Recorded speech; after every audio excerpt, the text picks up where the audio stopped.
Overseas Pakistanis welfare council برطانیہ کے وفد نے قائم مقام پاکستانی ہائی کمشنر محمد ایوب سے لندن ہائی کمیشن میں ملاقات کی، جس میں اوورسیز نادرا کارڈ کے خاتمے، NADRA agent mafia, dam fund raising اور ایمرجنسی ویزا سے متعلق کمیونٹی مسائل پر گفتگو کی گئی۔ رپورٹ کر رہے ہیں bureau chief UK Ghulam Hussain Awan.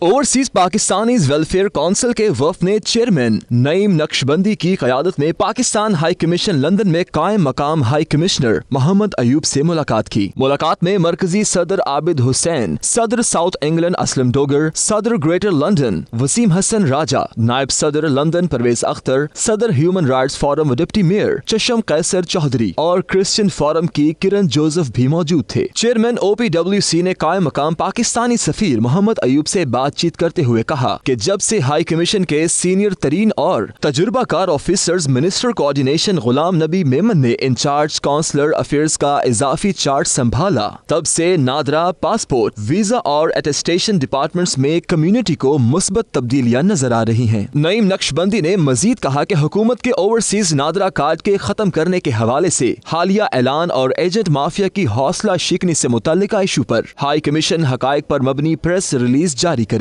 صدر OPWC عابد حسین اور اسلم ڈوگر نے کہا کہ زیادہ پاکستانی آبادی والے دور دراز علاقوں میں معذور، عمر رسیدہ افراد اور کمیونٹی کی سہولیات کے لیے نادرا سرجریز اور درخواست گزاروں کی تعداد میں اضافہ کیا جائے۔ OPWC سے وفد نے کمیونٹی کی طرف سے اسسٹنٹ